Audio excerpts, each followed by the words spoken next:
Hello everyone. तो आज के वीडियो का टॉपिक है कि आप जिनके बारे में सोच रहे हो वो आपके बारे में क्या सोच रहे हैं। यहाँ पे आप दोनों के अलावा और कोई थर्ड पर्सन या सिचुएशन हो सकती है, यानी थर्ड पार्टी से रिलेटेड आज की रीडिंग होने वाली है।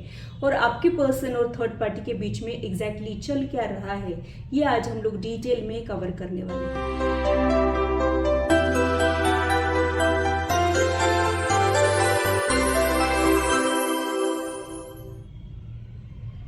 Hello, this is holistic healer Vedika Ojha. और अगर आप टैरो कार्ड रीडिंग में इंटरेस्टेड है तो मेरे चैनल को सब्सक्राइब कीजिए, साथ ही बेल आइकन को भी प्रेस कीजिए ताकि मेरे आने वाले वीडियोस की नोटिफिकेशन आप लोगों को मिले।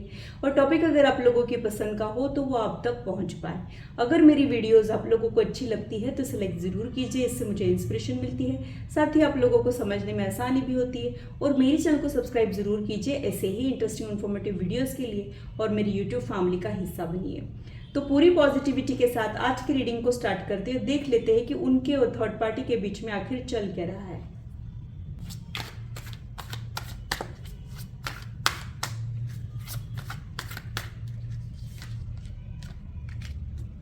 बहुत ही ज़्यादा कन्फ्यूजन मुझे उनके दिमाग में अभी इस वक्त दिखाई दे रहा है।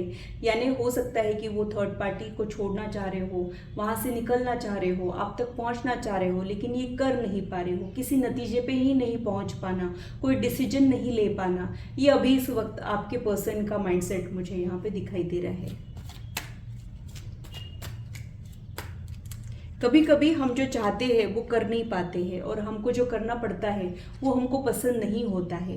वैसा ही कुछ इनके साथ जो है वो हो रहा है। ऐसा नहीं है कि ये पर्सन कॉन्फिडेंट नहीं है या फिर इनको क्लैरिटी नहीं है, ये अच्छे से जानते हैं और बाकी टाइम ये बड़े कॉन्फिडेंट रहते हैं। बट बात जब इस कनेक्शन की आती है तब ये अपनी बात शायद नहीं रख पाते होंगे। लेकिन ओवरऑल इनकी जो पर्सनालिटी है वो एक इम्प्रेसिव पर्सनालिटी रहने के चांसेस है। यहाँ पे ये कुछ कह नहीं पा रहे हैं, अपनी बात नहीं रख पा रहे हैं, या फिर इनको चुप रहना पड़ रहा है किसी मजबूरी की वजह से। ऐसा भी मुझे यहाँ पे लग रहा है।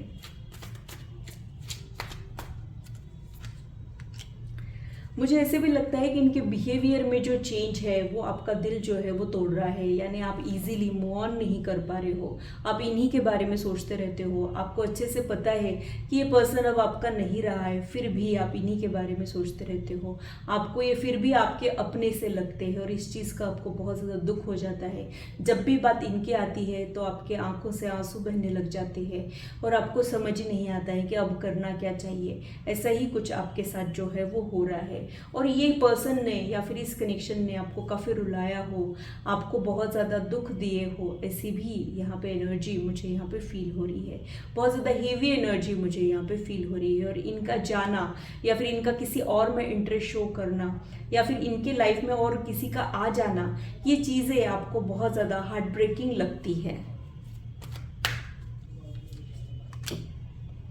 आप इनके लिए जो अटैचमेंट फील करते हो उसे आप तोड़ नहीं पाते हो, जैसे एक आदत से लग जाना जिसे आप छोड़ नहीं पाते हो। आपको पता है कि ये कनेक्शन आपकी एनर्जी ड्रेन कर रहा है, या फिर आपको ये भी पता है कि यहाँ पे कुछ होना नहीं है।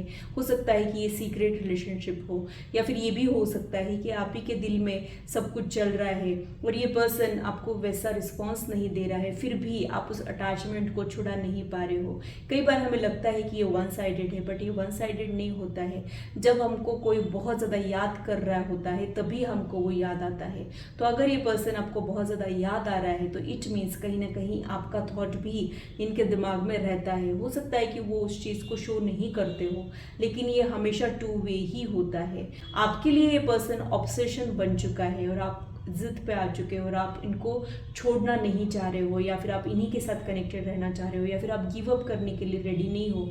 आप अपने दिल के हाथों मजबूर है और ये पर्सन अपने हालात के आगे मजबूर हो। ऐसी कुछ मजबूरियां मुझे यहाँ पे दिखाई दे रही है।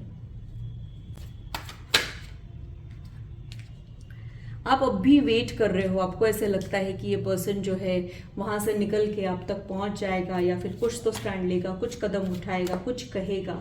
ये आप वेट कर रहे हो, लेकिन वो पर्सन भी किसी इन्फ्लुएंस में मुझे दिखाई दे रहा है, या तो वो थर्ड पार्टी के एहसान के नीचे दबे हैं, या फिर वो थर्ड पार्टी ने उनको ऐसा अपने इन्फ्लुएंस में लिया है कि वो उसके अलावा सोच ही नहीं पा रहे हो, वहाँ से बाहर निकल नहीं पा रहे हो, ऐसा कुछ यहाँ पे हो रहा है। तो बहुत ज़्यादा थर्ड पार्टी जो है वो शातिर मैनिपुलेटिंग हो सकती है, और उसकी कुछ नेगेटिव एनर्जी भी मुझे यहाँ पे दिखाई दे रही है। कई बार अगर हम किसी पर्सन के ऊपर कोई नेगेटिव एनर्जी डाल देते हैं, जैसे कुछ वशीकरण वगैरह कर देते हैं, तो वो पर्सन सिर्फ हमारे ही बारे में सोचता है, वैसा कुछ वो थर्ड पार्टी ने किया है।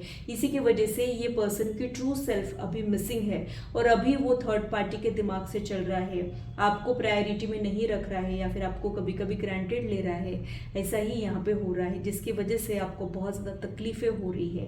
कई बार इनकी लाइफ की प्रायोरिटीज़ अलग रहने की वजह से भी आपको बहुत ज़्यादा तकलीफ होती है, क्योंकि आप हमेशा ही इनको प्रायोरिटी में रखते हो, या फिर आप इनको रिप्लेस नहीं कर पा रहे हो। लेकिन आपके पर्सन को शायद और किसी पर्सन के साथ आगे बढ़ना पड़ रहा हो, उसमें वो खुश है ऐसा नहीं है, बट उनको ये करना पड़ रहा हो, ऐसा ही यहाँ पे हो सकता है।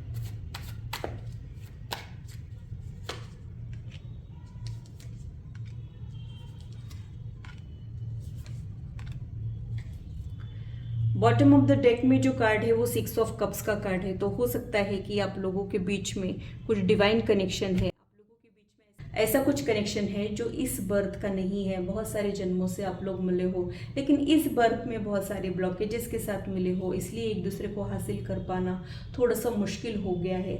It means the goal you are trying to achieve is very difficult but not impossible. यहाँ पे मुश्किलें तो बहुत ज़्यादा दिख रही है, लेकिन आप अगर गिव अप नहीं करोगे, आप अगर कुछ मैनिफेस्टेशन करोगे, तो मैनिफेस्टेशन करने वालों को इम्पॉसिबल से लोग, इम्पॉसिबल सी चीज़ें मिल जाती हैं, तो आपको भी मिल सकती है। तो यहाँ पे मुझे ऐसे लग रहा है कि वो पर्सन भी नियर फ्यूचर में आपके तरफ अट्रैक्टेड रहेंगे, या फिर आपको कुछ अप्रोच करेंगे, या फिर आपका इनके ऊपर जो इन्फ्लुएंस है वो बढ़ जाएगा। ऐसा ही यहाँ पे हो सकता है। अभी इस वक्त ये थोड़े से लॉस्ट है, थोड़े डिस्ट्रैक्टेड फील कर रहे हैं, इसी की वजह से थर्ड पार्टी को प्रायोरिटी में रख रहे हैं। जब इनको उसका ट्रू सेल्फ दिखाई देगा, जब उनको उनका असली चेहरा दिखाई देगा, तब ये बराबर रियलाइज़ करेंगे कि आप क्या हो, ये क्या है। और इनका दिल कहीं ना कहीं जानता भी है, शायद ये बस उस चीज़ को एक्सेप्ट नहीं कर पा रहे हैं, थोड़े से लॉस्ट फील कर रहे हैं। कई बार अगर हम और किसी एनर्जी के इन्फ्लुएंस में होते हैं, तब हमारा जजमेंट जो है वो काम नहीं करता है, और हमसे कुछ गलतियां हो जाती है, कुछ गलत डिसीजंस हम ले लेते हैं। वैसा ही इनके साथ हो रहा है। तो इनके साथ जो भी हो रहा है वो इनके लिए भी अच्छा नहीं है, आपके लिए भी अच्छा नहीं है, लेकिन थर्ड पार्टी के दबाव के कारण, या फिर उनके प्रेशर और इन्फ्लुएंस के कारण, या फिर उनकी नेगेटिव एनर्जी के कारण उनके साथ हो रहा हो, ऐसा ही यहाँ पे हो रहा है। लेकिन बहुत जल्द यहाँ पे पासा जो है वो पलटने वाला है, और आपकी तरफ ये आगे बढ़ने वाले हो, आपको अप्रोच करने वाले हो, और उन दोनों के बीच में कुछ टकराव जो है वो शुरू हो चुका है। वो टकराव धीरे धीरे बढ़ने वाला हो, और थर्ड पार्टी का असली चेहरा अब इनके सामने आने वाला हो, और एक रियलाइजेशन के बाद ये पर्सन फिर से आपके तरफ लौट के आने के चांसेस ही मुझे यहाँ पे दिखाई दे रहे हैं। तो आपकी जर्नी बहुत ज़्यादा डिफ़िकल्ट तो है, बट आपको पेशेंस से काम लेना पड़ेगा और मैनिफेस्टेशन करना पड़ेगा, उसके बाद ही यहाँ पे कुछ हो सकता है। ब्लॉकेजेस जितने ज़्यादा होते हैं उतना ही इंटरेक्शन कम होता है, और आपका ये जो पास्ट लाइफ कनेक्शन है आपको ब्लॉकेजेस के साथ मिला है, इसीलिए you need to work on your energies. आपके ऑरा पे, आपके चक्रास पे आपने वर्क करना है। वो एनर्जी जब अलाइन हो जाएगी, जो अभी इस वक्त स्कैटर्ड है, अभी इस वक्त आप पीसफुल नहीं हो, जब हम पीसफुल हो जाते हैं, कंप्लीट सरेंडर यूनिवर्स को कर देते हैं, तब हमें जो मिलना होता है वो मिलके ही रहता है। अगर हम डाउट क्रिएट करते हैं, ऐसा तो नहीं, वैसा तो नहीं, ऐसी ओवर थिंकिंग, नेगेटिव थिंकिंग करते हैं, लो एनर्जी में रहते हैं, तब हम उस अच्छी वाली फ्रीक्वेंसी में पहुंच ही नहीं पाते हैं। तो आप कौन सी फ्रीक्वेंसी में अभी इस वक्त हो वो आप लोगों ने देखना है, और खुद को अपलिफ्टेड रखना है। तब तक आप लोगों ने सेल्फ लव प्रैक्टिस करना है, सेल्फ ग्रोथ पे फोकस करना है। ऐसा नहीं कि वो पर्सन आने तक आप खुद का ध्यान ही ना रखें, खुद को डिस्ट्रॉय करें, ये सब चीज़ें आप लोगों ने बिल्कुल भी नहीं करना है।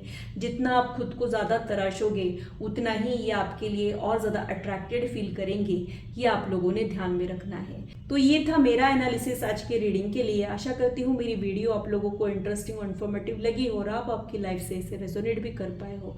आज की मुलाकात बस इतनी, फिर मिलेंगे इसी चैनल पर। Till then, bye and take care.